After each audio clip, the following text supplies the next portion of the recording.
What's up, space pirates? This is your captain, the ever-charming Dr. Disaster, and today I'd like to discuss Doctor Who and the hiring practices of the likes of the BBC and Disney, because once again, the bigwigs at these entertainment companies prove that they are clueless, hypocritical, and horrible. You just don't get it, do you?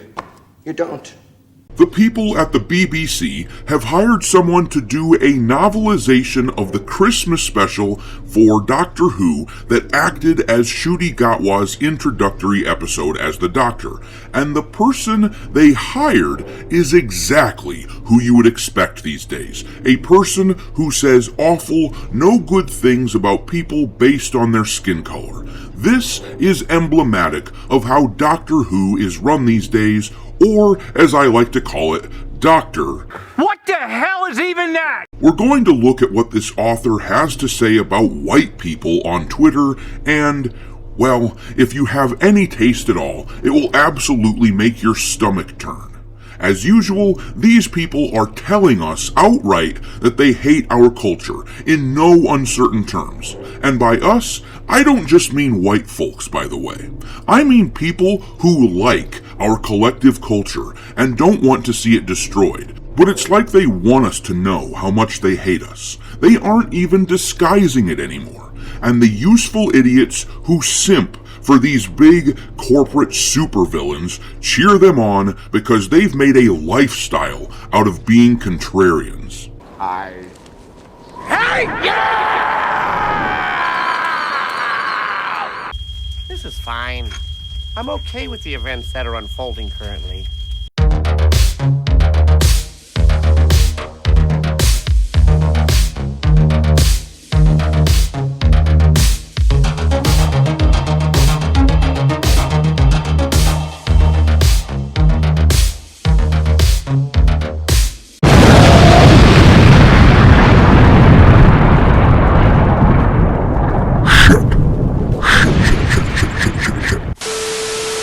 Alright, me hearties, this channel would grow exponentially overnight if everyone who watched this would like it and share it. If you enjoy what I do, that would be a big help.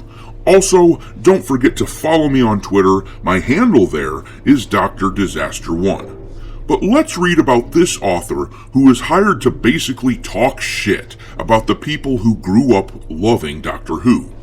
Let's hear from this awful person who feels no gratitude toward a civilization that gives her opportunities like this, that has her living better than kings and queens lived even as recently as 100 years ago.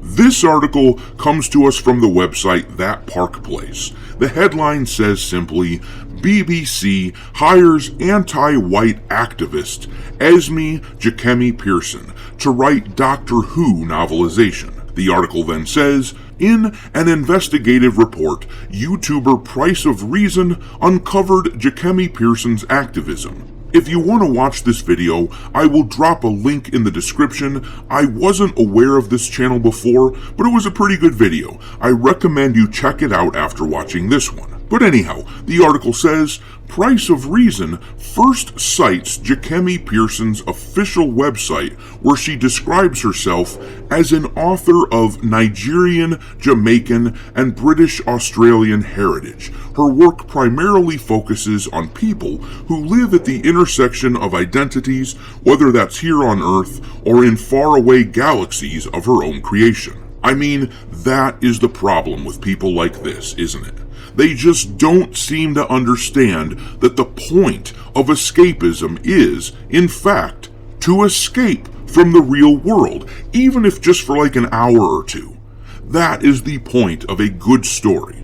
It is to not have to worry about crap like intersectionality. These people bully us in our workplaces, bully us in our communities. They make us feel like garbage because of some imagined slight against them. And even when we try to find solace, they just follow us into our little bunkers where we try to hide from the world, and they bully us there. But anyway, let's get back to the article, which says, from there, Price of Reason cites Jackie Pearson's agent's description of her and her work.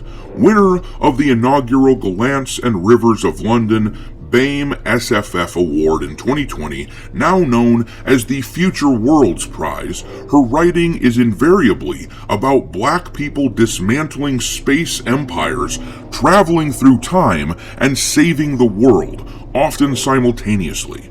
Yeah, you can see why they chose this woman to write about Ncuti Gatwa's Doctor Who, can't you?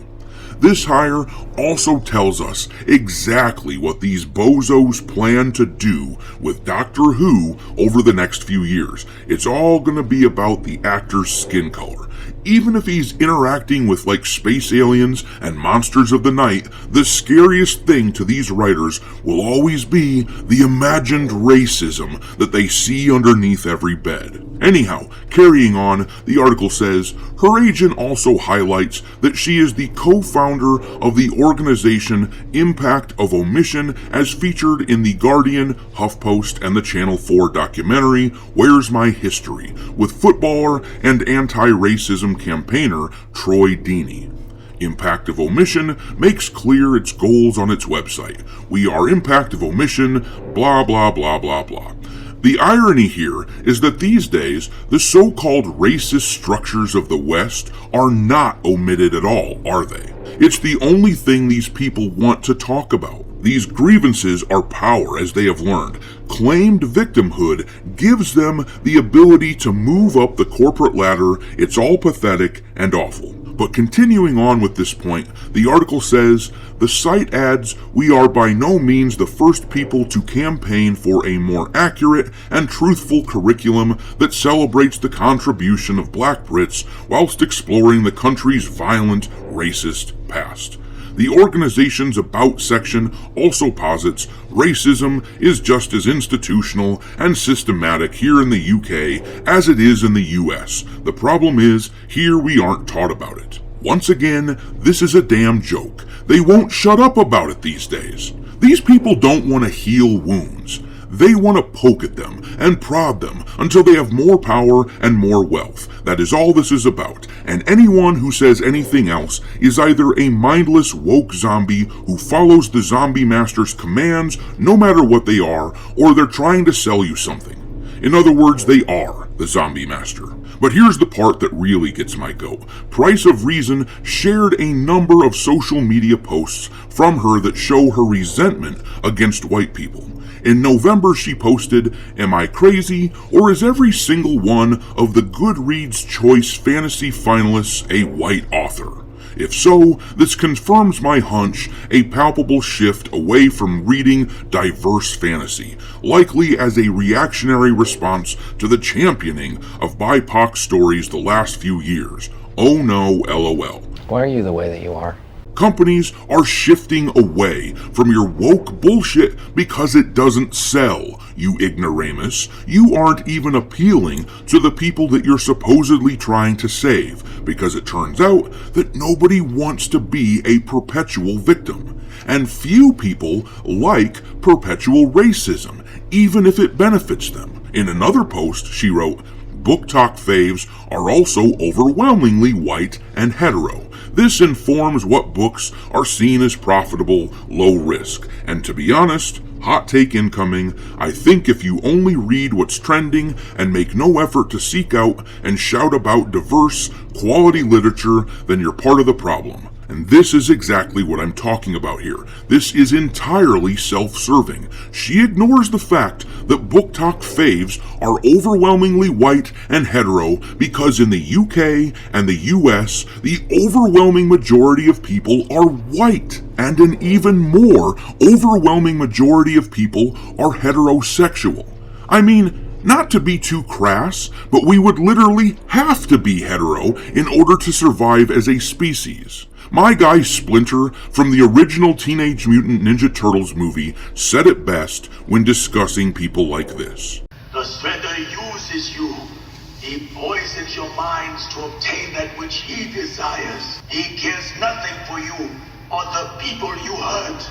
I apologize for the lack of video quality on that clip. It was the only version of it that I could find online, but man, I wish our culture was capable of providing good, wholesome content like that again. But let's wind down here. The article lists another of her tweets. In October 23, she wrote, "White people will really come into your replies on a post that isn't about them or for them and start writing diary entries. Leave me alone." Well, touché, lady. If you don't like this culture, then leave us alone. Doctor Who was never about your activism. If it dealt with social issues in the past, it did it in a subtle way that presented multiple angles and layers, much like Star Trek used to do in the Next Generation episodes. It didn't rub your face in it and claim that one side was just the bad guy. Price of Reason would later comment, "Given the amount of influence that both Russell T Davies and Disney have over the Doctor Who franchise these days,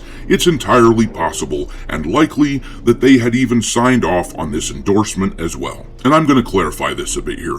Disney now pays for a majority of the production on Doctor Who.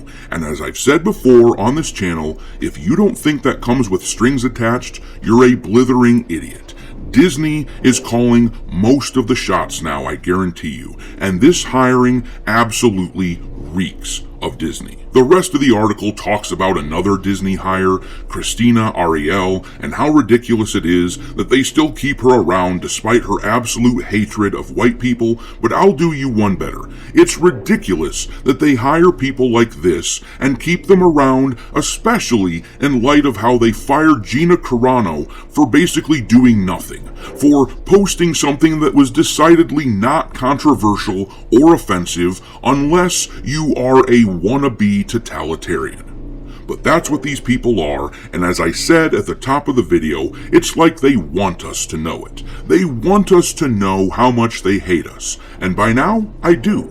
By now, I'm fully aware, and as their empire crumbles and people continually stop watching and reading this garbage, I will try my damnedest not to hate them back.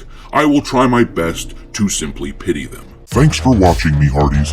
If you haven't already, your captain is inviting you to subscribe to the channel and become a part of the crew. Life as a space pirate may not be glamorous, but there's always plenty